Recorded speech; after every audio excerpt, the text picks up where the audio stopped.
Good evening.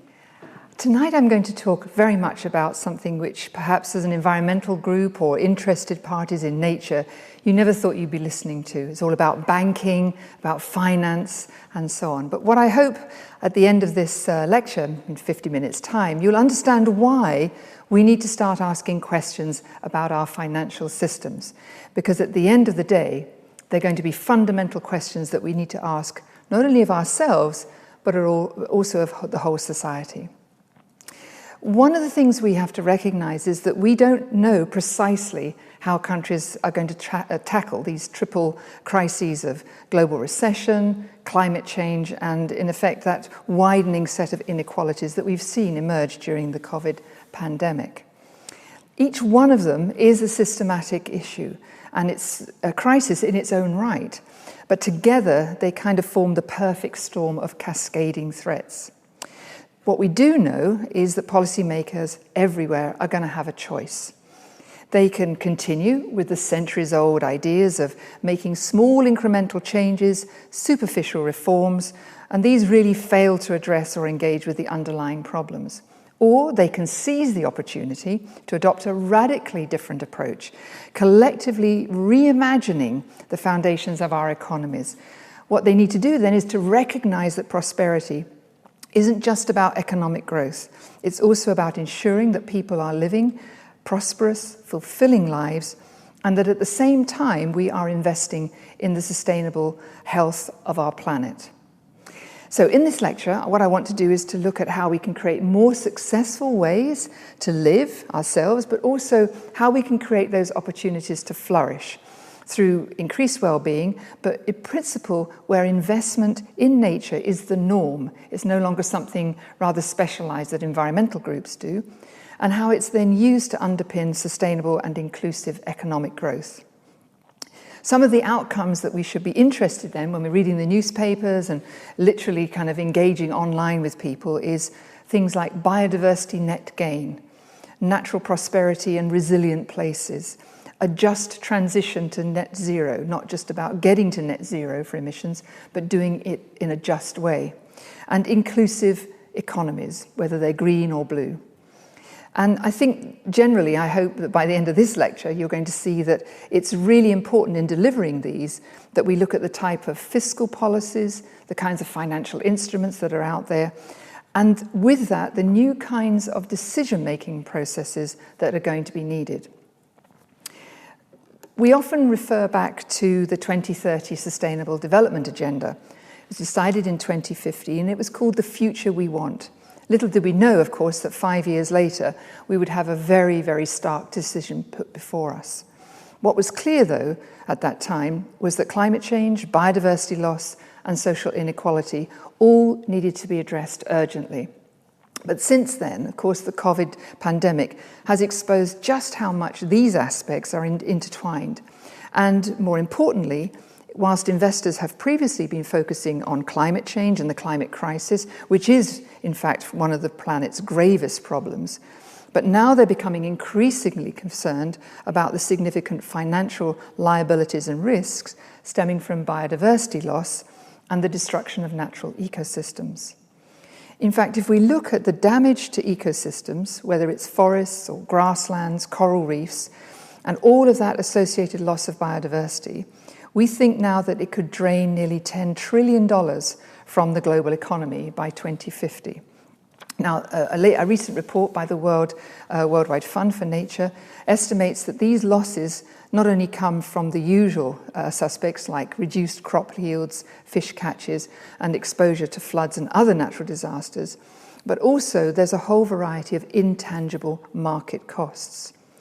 If we think about one focused area, let's say plastics, some of the most recent analyses have shown that that loss of the benefits that coral reefs and marine ecosystems provide for us are literally on a knife edge. So the calculation, without even taking health into account, is somewhere between $3,300 up to $33,000 per ton. Now, we've got 75, maybe even as much as 150 million metric tons of plastics in the oceans.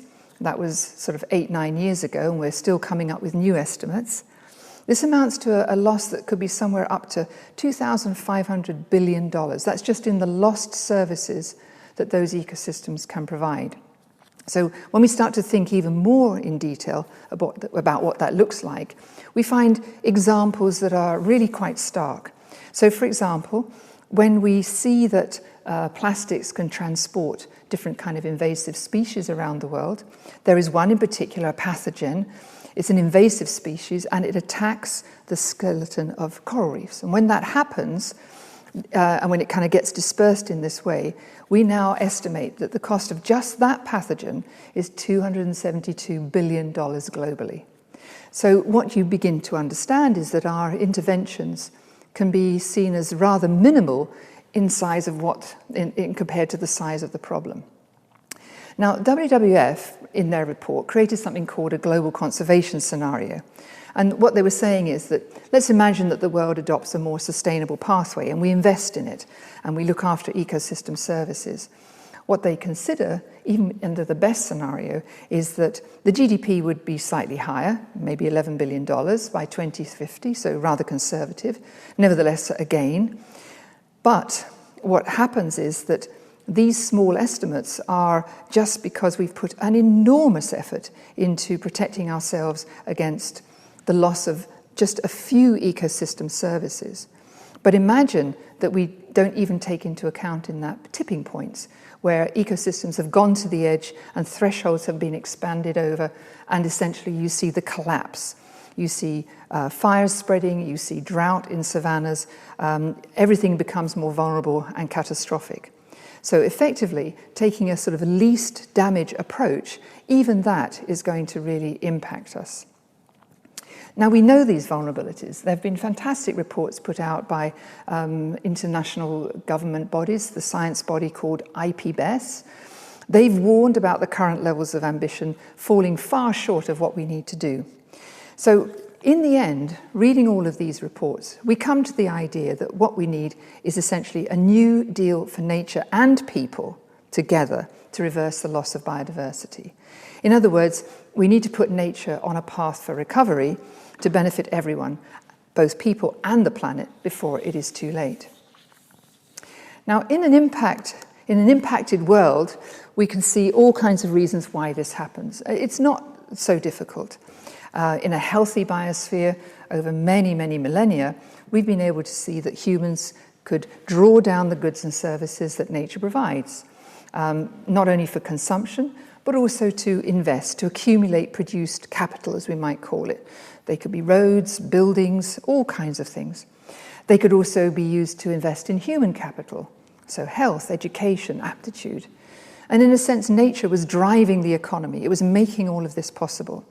And we've been doing this for millennia. And it's been a very legitimate model for development. So, for example, we sometimes call this ecological footprint the hallmark of how we have utilized nature. However, as you can see in this little diagram, if you get it wrong, and essentially that balance is incorrect, then you very quickly run into trouble. So we're in a very different situation now.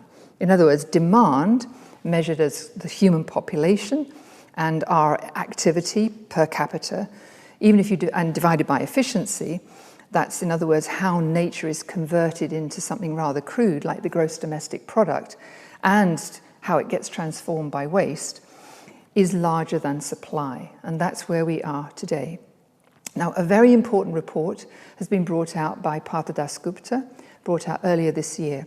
And he essentially looked at the economics of biodiversity. And he defines this impact inequality as that essential problem of where demand has completely outstripped supply. And it stands in very stark contrast to how we've been working in the past, which is somehow that technology advances would respond and we would actually be able to overcome some of that shortfall. But what his report shows, the reality is that even if the global population size remained constant and the deterioration of nature was really constrained to almost nothing per year, like 0.1%, there would still be a need for a 60% increase in the efficiency with which nature is converted into GDP.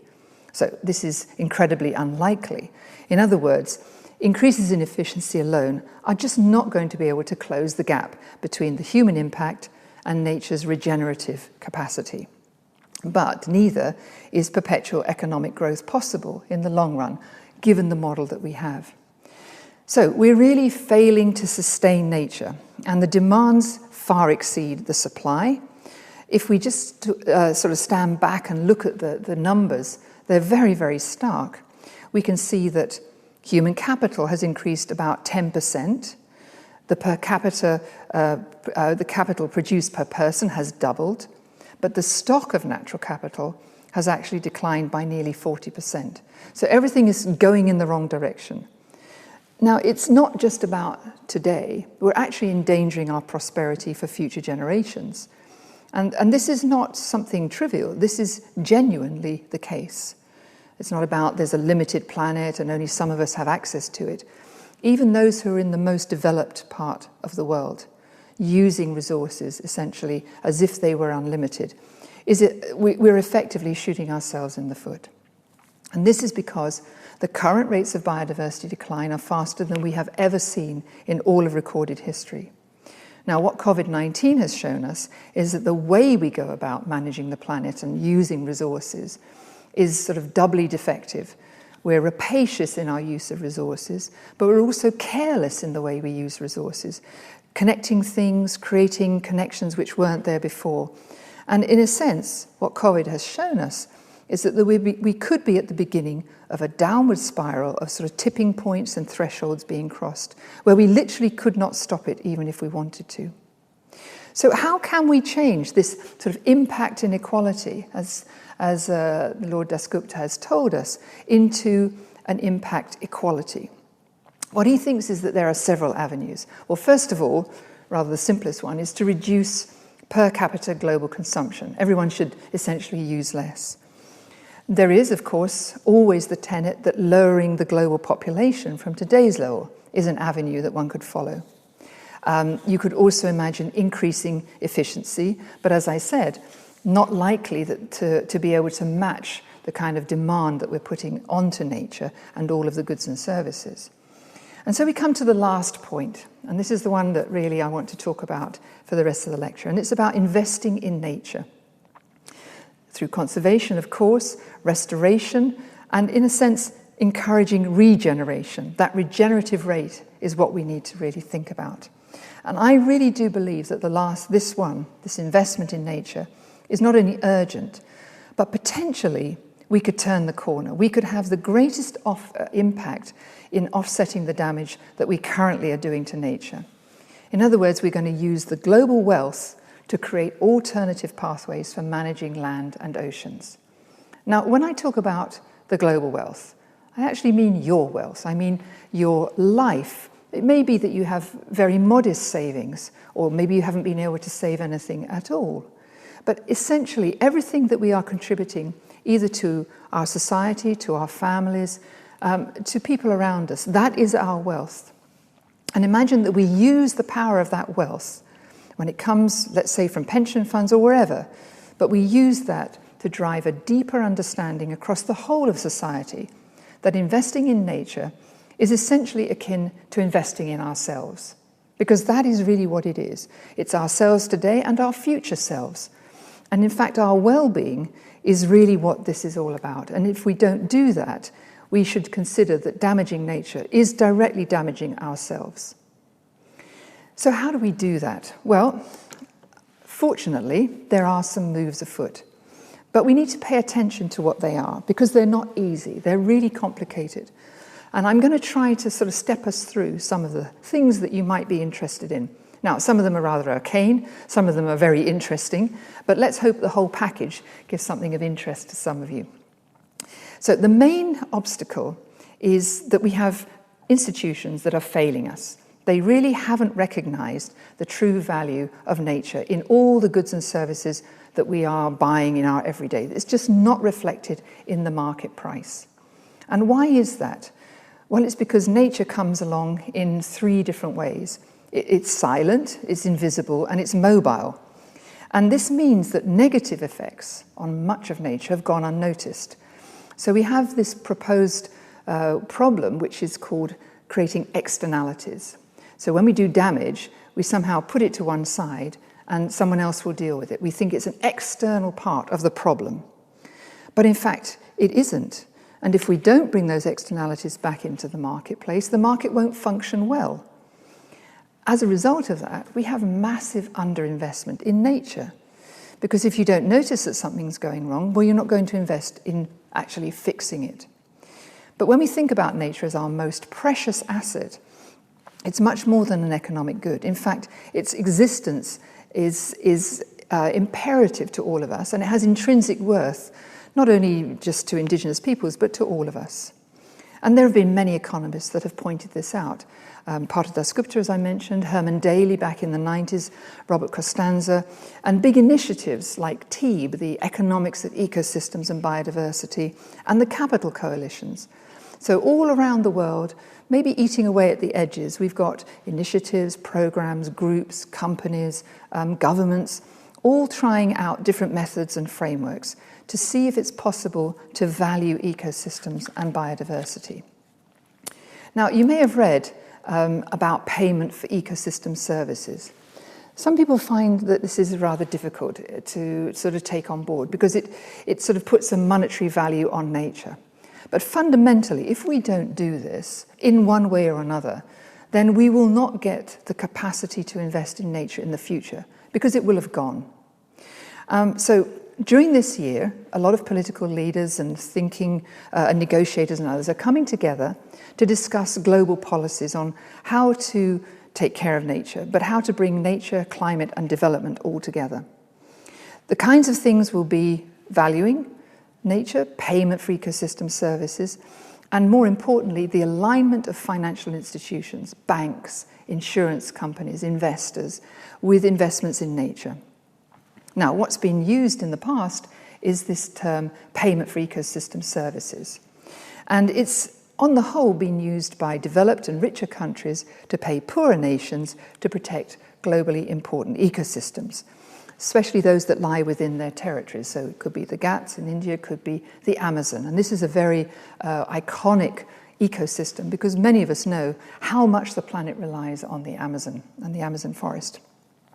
So this track record has been there, and it's been dressed up in different ways. It could be a direct development payment. It could be to secure carbon sinks, to finance sustainable development, to deal with climate change. So a whole variety of reasons as to why different countries, rich countries, have invested. And in a sense, I won't say it's always the case, but it's a bit like paying guilt money. So a lot of developed countries feel that, they've used up the world's resources, and this is part of balancing the scales of climate justice. But in the extreme, it can actually lead to an abnegation of responsibilities. And a case in point is what's happening in the Amazon rainforest within the borders of Brazil. Now, after more than 2 years denying that runaway deforestation in the Amazon was a real problem, the president, Jair Bolsonaro, his minister asserted that the country would cut deforestation by up to 40% in 1 year in exchange for $1 billion. Now, it's sort of like blackmail. We'll do the right thing if you pay us to do it. But in the country, Brazilian legislators, governors, and civil society groups point out that there are a number of reasons to be wary about negotiating in this way because, for one thing, the administration is hostile, and it's purportedly and absolutely clearly written out, and in many statements, it's hostile to conservation efforts. So when the previous president was joining the Paris Climate Agreement, Brazil committed itself to ending illegal deforestation by 2030. But the current administration gave a tacit promise to relax enforcement of all that strict environmental legislation, and deforestation now is at its highest rate since 2008. In other words, when we see the case presented for Brazil, it's as it was almost half a decade ago. So it's not clear, in a sense, how money can help accomplish this complete shift and volte-face.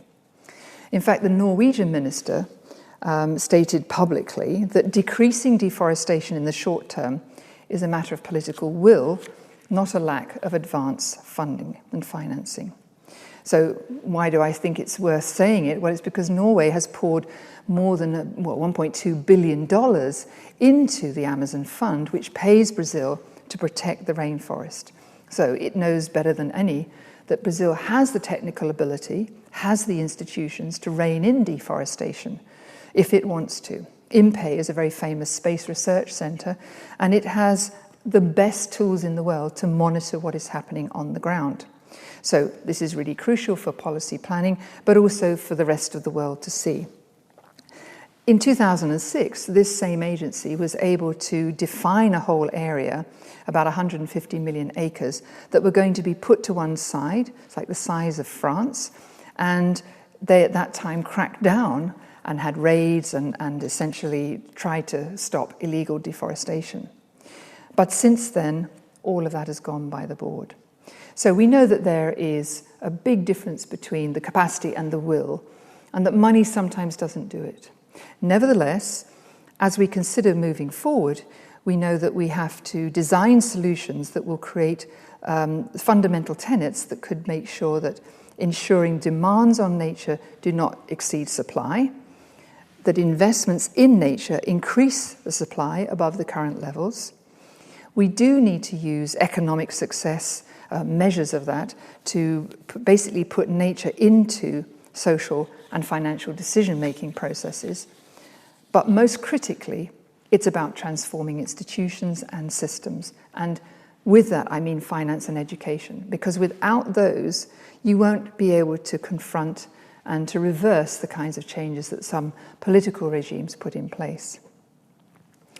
So here really comes the nub. When we look at institutions around the world, a major issue is how unfit many of them are in terms of managing both externalities, but also the natural world that they have within their borders. We can see government after government after government putting subsidies towards industries and individuals to exploit nature rather than protect it, to allow it to be essentially degraded and run down. What we think is that, well, as a conservative level, that the total cost globally of subsidies that damage nature is approximately between $4 and $6 trillion a year. In other words, on the one hand, we're having global agreements about conservation, stopping biodiversity loss, and literally at the same time, we're spending $4 to $6 trillion a year encouraging the degradation and the overuse of those resources. So it's a nonsense, really. And this is one of the things that really we have to challenge and to bring all of that onto the table and have those numbers in front of us. So imagine a different world, a different scenario where let's go out into the oceans, into the open seas, and we say, well, if you're going to use the open oceans, which belong to all of us, it's a global common good, actually you've got to pay a fee. You effectively have to create a revenue stream, and those revenues actually could pay for a system of international governance for what currently now is a sort of free-for-all because it's beyond national borders. So essentially, we're looking at a totally different way in which institutions would work. We would call it like an ecosystem. It's polycentric. It's got many places all having to interact together. Collaborations, participation. Essentially looking after the local, but paying attention at the global. And that collaborative work of participation, coordination, allows us to get early signals where perhaps ecosystems are going towards tipping points and bring in emergency funds to avoid that. But, and I have to say this again, institutions are not enough. If you really want to curb excesses, you actually have to go to the core of the problem. And ultimately, the problem is every single individual's. Whether you're rich or poor, we have to think about a societal change, one that really confronts the idea that many people who live in cities have become distant from nature. I mean, I have a huge opportunity because I live with the Maasai in the bush, and I see what it means to be living in nature. But at the same time, I recognize that many of us living in urban areas at the same time, perhaps a tree or a bird is the nearest one gets to nature. So it's difficult to bring that and the value of nature into everyday life. Nevertheless, that's what we have to do. And that's why education, developing education programs that bring home just how fragile our life on planet is and why we have to invest in nature if we're going to see ourselves through to, well, let's say to the next 2, 3, 4, 5 generations. But having got that societal thinking, we then need to use, so to speak, the juggernaut of finances. Because if you think about how governments operate, it's mostly because of the financial issues. So if you have got your funds in a pension fund, you should be insisting to look and see, well, what's happening to those funds? Are you investing in nature? Nature won't let us down. That's the crucial point. If we invest in nature, its ability to regenerate and come back and sustain us is always there. It's like the forever forgiving parent. It will come back, but we have to invest in it.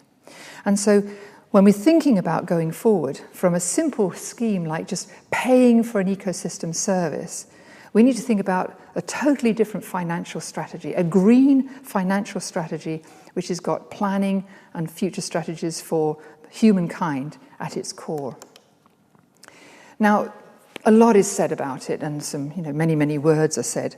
There are multilateral agreements. We control chemicals. We do many things. We stop and we ban things. For example, the UK has banned microbeads. We've introduced a charge for plastic bags. Other countries have gone much further. They've banned a whole variety of single-use plastics. So everybody's on the bandwagon of plastics. We're going to ban this and stop that.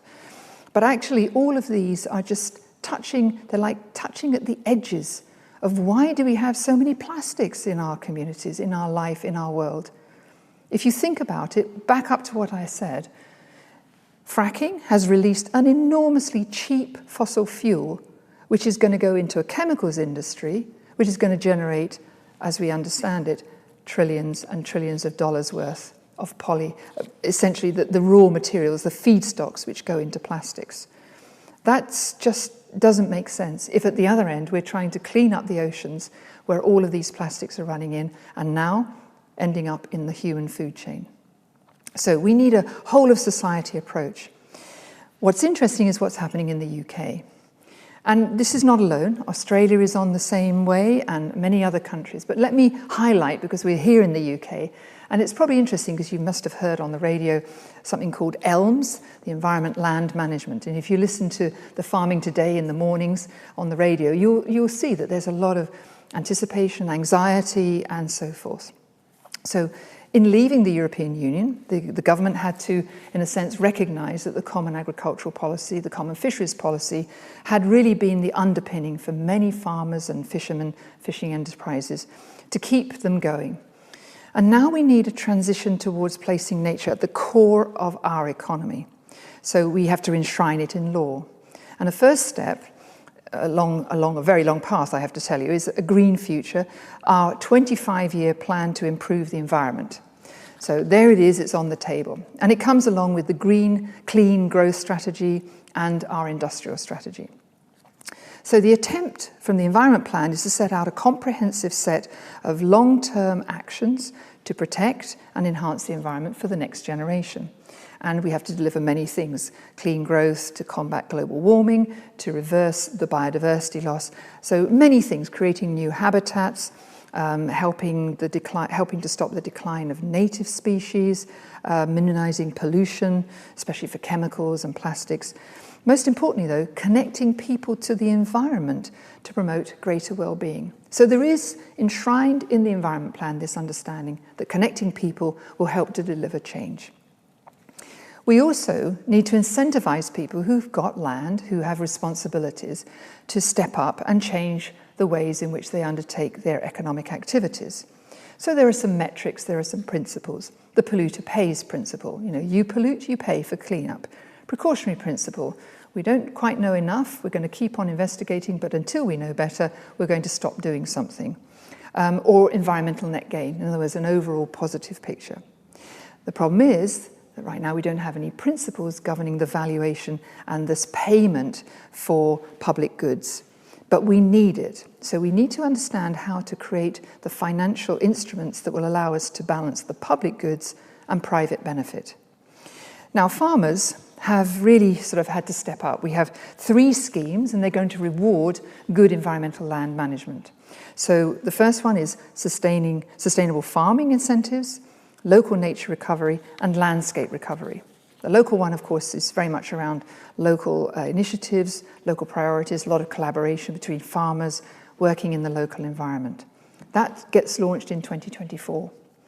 Landscape recovery, slightly bigger scale. So here we're looking at how ecosystems are operating, long-term projects, restoring wildlife, wilder landscapes, and so on. Again, large-scale tree planting, recovering peatlands and salt marshes. So this is really investing in nature. Now, the sums of money are way too small. Nevertheless, there is a legal basis upon which this work can be done. That again starts in 2024. More immediately, though, is of course we have to help farmers make the transition between where they were under the European system and where they are today. So the farmers are now fully engaged in trying to figure this out with DEFRA. This is the department in the United Kingdom that deals with farming and agriculture. So the incentive scheme has got lots of pilots. We've got 2,000 farmers engaged in these live tests and trials looking at, is it a good idea to have a plan? Number one, well, 85% of the farmers agree it's a good idea to have a plan, but there's no consensus on how you certify it, how you balance the practicality of delivering public goods with food production and business profitability. So again, it's where does the value lie? Who's going to pay for those public services? How do we invest in nature if the very groups who are going to have to manage it are not going to be properly monetized? So how are they going to be rewarded? There's also a big problem, which is all of this in our world needs to be monitored. We need to gather evidence. So it's all very well saying, you know, I'm going to take on a commitment to do X, Y, and Z. But if you can't go back and prove that you've done it, well, even those of us who are very positive and think about this as a great opportunity would actually like to see that the outcomes are really being met. And what farmers and many landowners would say that in the past, the payment process was very much income foregone plus costs.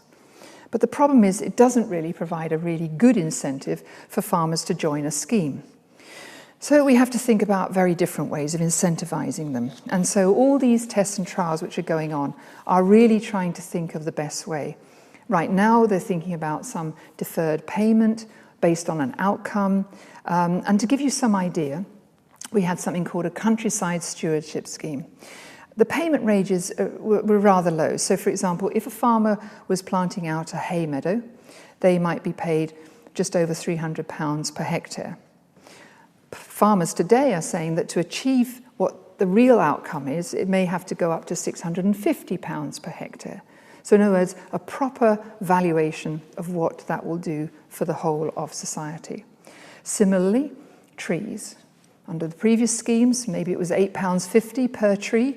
A farmer's saying, well, actually, we need somewhere between £100 and £250 per tree because it's not just about planting it. You've got to go and take care of it. You've got to make sure it's alive, make sure the deer don't eat it, and many other things. So these are all really live issues, and they're fascinating if we really want to make our contribution clear that we're going to invest in nature, we trust people to do it, but actually we want to take care that we're getting the right outcomes for the money that we're spending. Frequency of payments, there's all these operational issues. And of course farmers will say, well, sometimes there's a massive storm comes, not much they can do about it. So we have to overcome all of those problems. But this is a very, very live debate. And it's really something that each one of us is personally affected by. So this is not just something you may hear on the radio and turn off or read a short article in the paper. This is something which is going to affect our wealth, our future wealth. So, undoubtedly, this is going to be an important scheme, but it's nowhere near the scale of what we need to do. What we really need to do is to change our financial systems. We need to transform those financial systems. Now, why now? Well, 12 years ago, we had a financial crisis. We lost huge amounts of money. Trillions of dollars were lost from the economy. We had all kinds of misaligned incentives. We had failures in accountability, failures of responsibility. I mean, in some cases, there was even sort of fiduciary duties were set to one side. So this is all happening as we go through, and we discover at the end of the day, it's been going on below the radar. But what happened was the financial risk ran ahead of the world's ability to understand and manage it. And if I'm honest, we're in exactly the same position for the environment. The environmental risks are running ahead of us, and we can barely understand what they are. We're just scratching at the surface. Researchers all over the world are trying to understand and unravel all of these different interconnections. So there's a grave similarity between what happened in the financial crisis and what is now happening in the sort of the triple helix of the climate, biodiversity loss, and social inequality helix. So as these things are moving forward, they have financial materiality. And what we need to say is that they're going to come through as slow failures, kind of creeping risks, one disaster here, one storm here, one degraded land, one lost peat, bog. It all starts to add up. And so the drivers that we see supposedly fixing this are actually creating a far more complex system than we can understand. So on one hand, we have a lot of regulations. We had a Habitats Directive. We've got all kinds of UK legislation and regulations on the books. But at the same time, we've got increasing disruptions in supply chains. We saw that happening during COVID, but it can happen again and again. And then we've got a lot of agitation in the world. We've got increased media attention. People are active. There's heightened sensitivities about consumers, what they can get hold of, and so on. And very unfortunately, when you look at the financial flows that are being affected by all these different interactions, if you add it all up, literally the amount of money being invested in making sure that those natural assets are being taken care of is dwarfed by the subsidies and by all those other financial flows that are harming nature. So why now? Well, it's now or never, to be honest. So the left is about the financial crisis, what happened. But what we're seeing is that gradually people are putting their hands up. You know, actually nature needs to be paid attention. I want to vote for nature. I really want to take care of the planet Earth. Not because I'm a greenie or because I'm a conservationist, but actually I realize that my future is going to hang on this. This is really important. So when we're talking about the future of banking, we're actually talking about our future. How we invest our money, how we invest ourselves. There are many financial actors involved, but actually individuals are also financial actors, not just as consumers, but how we invest our time in the wealth around us.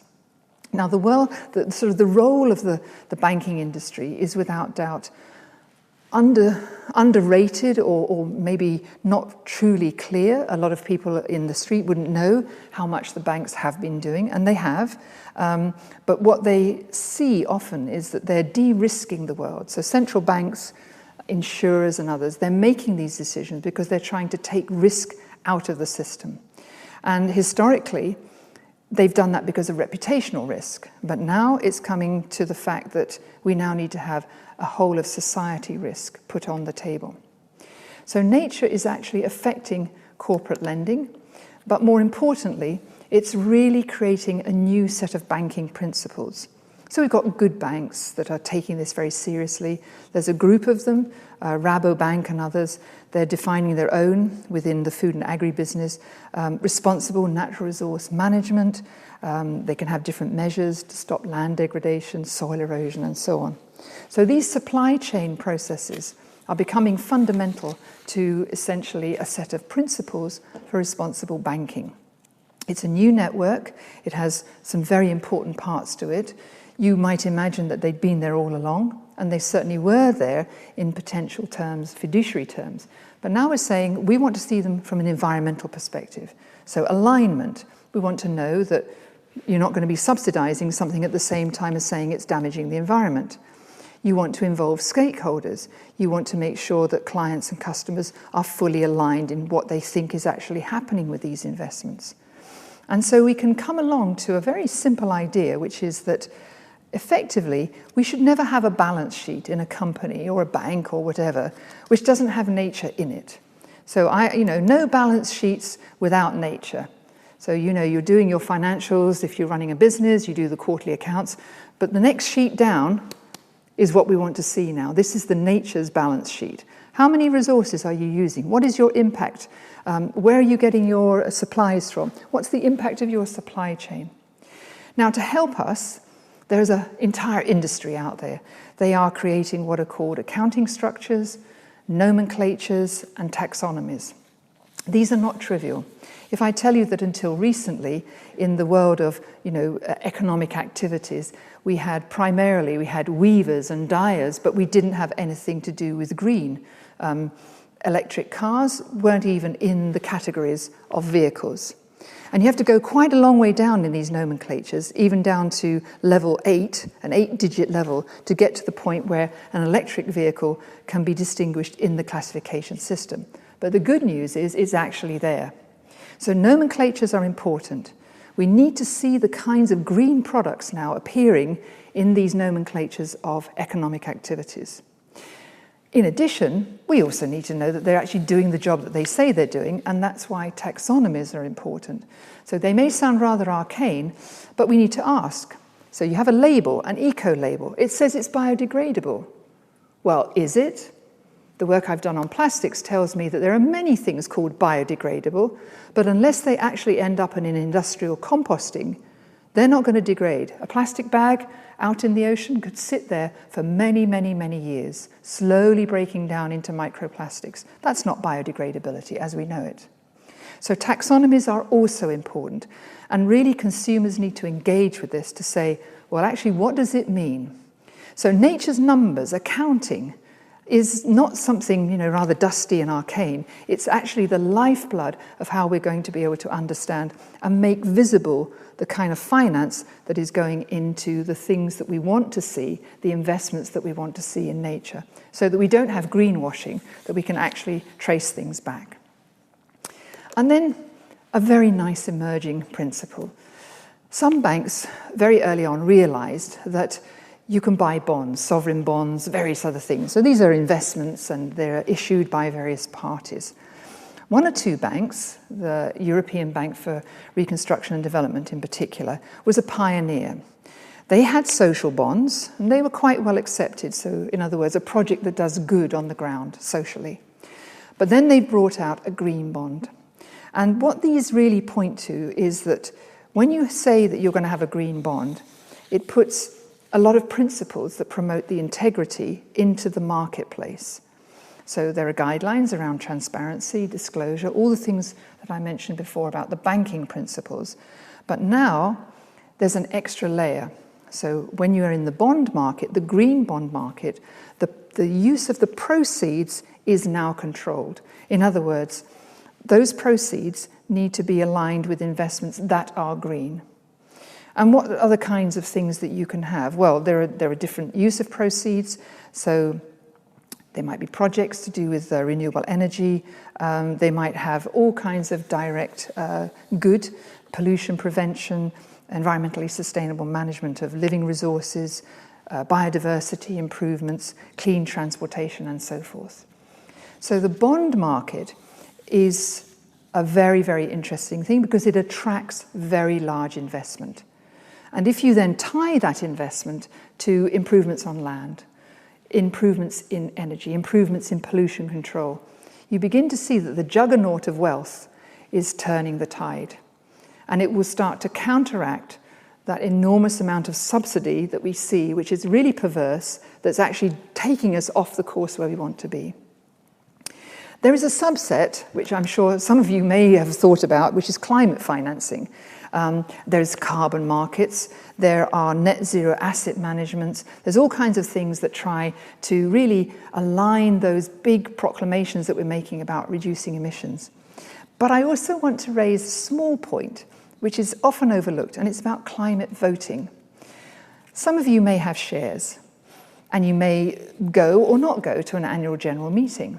But more and more, those companies are going to have something close to a portfolio, a green portfolio, maybe some of those things we've talked about, the green bonds. And essentially, Climate voting is where you can begin to really show, because you ask what's in the portfolio, and then you vote on that, not just on the performance of the company, but on how well they're actually delivering on climate. So we're trying to elevate what we call climate diligence through proxy voting approaches. And it's very important that we really grab hold of the asset owners, the asset managers, and say, we're going to hold you accountable. We're going to vote on the basis of climate, not just on the basis of finance. And that duality is really going to drive home the message that at the end of the day, how people manage money for others, and therefore, in the long term, where does the wealth go, is really part of the beneficiary that is essential for nature and for all of us to survive. Finally, if you look at climate insurance, I mean, this is really becoming incredibly important. There's nearly $30 trillion of assets under management and a huge amount of volume of money moving around in the insurance industry. So this is not a trivial industry. And again, the leading insurers are really beginning to understand that when they have a net zero insurance alliance coming together, they need to have principles about what they're doing and why they're doing. So this race to zero, which we're hearing about, and you'll hear a lot more about as we go towards Glasgow, is really important because groups are now realizing that this is where it's at. The race for zero really is a race. And whether it's a commercial imperative, a planetary imperative, a social imperative, we're actually all coming onto the same page. But that doesn't mean that people shouldn't be holding companies, insurance agencies, and so on, absolutely to account. We want to see consistency. We want to see transparency. Now, there's no reason why they can't be delivered because a lot of work has gone into this. So it's not just the physical risks related to climate. It's not just the transition risks of going from non-renewable fossil fuels to renewable energy. But it's all those potential litigation risks that might come along because a company said it was taking care of nature and investing in mangroves, coral reefs, and then there was a massive wipeout.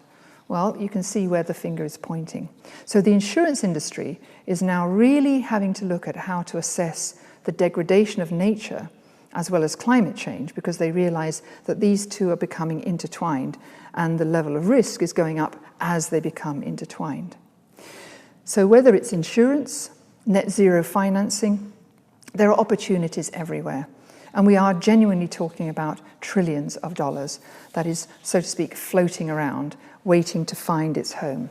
So whether it's banks, insurance agencies, or just individuals, we all have a role to play in making sure that those funds are genuinely available for the right kinds of projects. Now, I could talk a lot more about it, but I think at the end of the day, we need to vote with our feet, with our heads, with our hearts. I mean, there's an enormous range of financial products coming onto the market. And the last thing we want is for people to become bamboozled by them all. So in a sense, in education, I'm thinking that even young people, certainly children, need to be educated in what they all mean. What's the difference between a bond and a loan and an investment and all these different things that might come along. But the challenge for all of us is to make sure that these enormous sums of money that are being pushed into investments, in climate, in nature projects, that they actually generate the outcomes that we want for the future that we want, not just a random set of outcomes that might help a local person do slightly better. No, we need to connect all of this together. We need our collective and our individual voting rights because the planet belongs to all of us and we actually need to vote for the planet, not just for individual actions.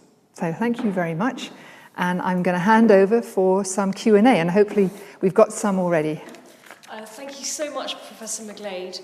We do have quite a few questions through from the audience. And the first one I've got here is, how can we work out what banks are doing with our money?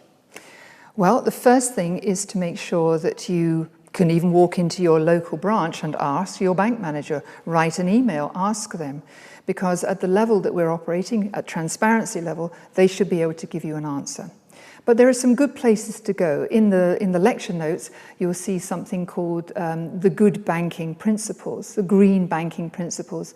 And there are a whole series, 200 banking institutions that have signed up, some of them high street banks. So you'll be able to see if your bank is one of them. If it's not, I'd go ask them why they haven't joined. The second question I've got here is, how can I invest in nature by volunteering? Oh, that's a wonderful question. Because in fact, it speaks to the wealth that we all have. And there are many, many projects. What I think is very good is to go to an organisation like the Wildlife Trusts. They have connected up all of the different activities, for example, across England, and Wales and other places. So an equivalent of a wildlife trust that are really understanding the bigger picture and being able to see how smaller volunteering actions can fit in.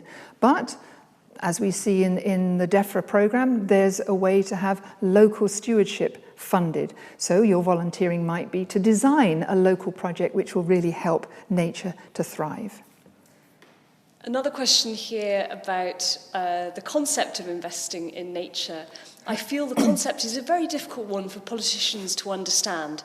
Have you any ideas how they might be helped?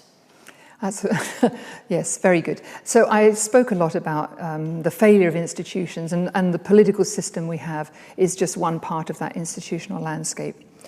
Again, I think that people and money speaks, no doubt about it, but I think politicians are coming around to, it's a bit like reputational branding. If they're not investing in nature, the question is, why not? Because what's good for nature is good for the economy, and there's nothing between it. So clearly, if they're not investing in nature, they're not actually investing in the economy or society at large. So I think that's where we have to place them right in the centre and say, if you're not investing in nature, you're not investing in us. Is it possible that the capitalist business model, production for profit and endless economic growth, has been the cause of the problem? Fundamentally, economic growth that has got out of control is really the problem. And so what I would say is there is a space absolutely for commercial viability, but not at the expense of demand and supply being completely out of kilter. And so again, we should be putting pressure on supply chains. We should be putting pressure on those companies that have supply chains where they don't really know the damage or the impact that they're having. So there is a place, but it's probably not it's definitely not ad infinitum, and it's definitely where there has to be a reinvestment in nature as they take it out. There's a question here about the Pope's encyclical Laudato Si, asking, has it influenced your position? I am truly impressed by how this Pope has been able to grasp many of the different and difficult topics, whether it's climate change or human place within nature and so forth. But you notice that one of the recommendations from the Dasgupta report still comes back to population growth. And so we have to square this off, what the planet can sustain in terms of numbers of people and how we live. And we might end up with something that some from outside might call a frugal economy, where everybody has to do with a little bit less, but it's a sustainable future. So on the whole, yes, I think he writes with great wisdom and great inspiration. There's a question here about putting a price tag on everything so as to trade competitively. Is that the root of the problem, for example, of overfishing? Sadly, that's not the case, because we don't put a proper price on anything. In fact, markets have failed us because we have not properly costed those externalities. Would that the price of the damage had been put in to, let's say, the price of a cod fillet, but that absolutely isn't the case. So I think that the market failure and the pricing is sort of secondary to this fundamental issue of we didn't really cost and take account of the damage. And as a result, we've got a very, very poor instrument called the market, called profitability, that's really, in a sense, just subsidizing the damage. So we need to go back to basics. And I'm not saying we have to value everything. Many things we would just like to leave as they are. But that, in a sense, requires us to understand their value, their worth to society. And whether or not you do it in dollar terms, people's well-being terms, there are many ways that we can actually value something. How can we challenge local authorities to value development proposals in terms of environmental costs and not just economic benefits? I can see a trend in quite a lot of decision-making today around social good, What we need to do is to challenge it so that it's actually got environmental and social good and sustainability all together. So we shouldn't be thinking just about environmental impact assessments anymore. We need to think about this broader package of how we deliver public goods, whether it's housing, whether it's a new roadway. And it is very, very important that people get engaged with local authorities, because in many situations, they are where the money is spent that affects people most brutally in some cases and most directly. So it's not easy for local authorities, but I think today, if one was to ask, are they going in the right direction? There's a genuine effort to do the right thing. Social inequality is playing havoc with how we can see local resources being spent. But it shouldn't be at the expense of nature. So there's a challenge there, but certainly it's one I think that many local authorities are struggling with and would probably welcome the kind of debate perhaps that this might have triggered, so people can come with more authority about what they expect to see. I've got a question here about models. What models can we use to evaluate cost? How can we improve whole life cost analysis, for example? Well, if I was in the actuarial business, I'd be telling you that the way we're running the planet today is really not doing us any good, because we're actually foreshortening our lives because of the kinds of risks that we're opening ourselves up to. When we think about costs per se and how we can evaluate those over our lifetime, then we have to bring in a lot of non-monetary side. So if you live in let's say in a community where, let's say, very poor, nevertheless maybe even less than $1 a day kind of setting, but where the community helps and supports each other, that is wealth in itself. So I think costing and understanding that goes back very much to the way in which social capital is also put onto the spreadsheet alongside of what currently is called natural capital. And for me, it's really important that we understand those two, because you can substitute economic capital, finance in other words, with both natural and social capital. And that's the triangle that we need to try and keep in our minds all the time. Professor McGlade, thank you so much for the lecture. This is the last one in your current series, but everyone who's attended tonight will be sending you a link to the video and transcript in a couple of days' time. But if you sign up to our mailing list on the website, we'll be able to tell you about Professor McGlade's next series of lectures starting this autumn on natural capital and the wellbeing economy. Thank you very much. It's been a great pleasure to be with you. Thank you.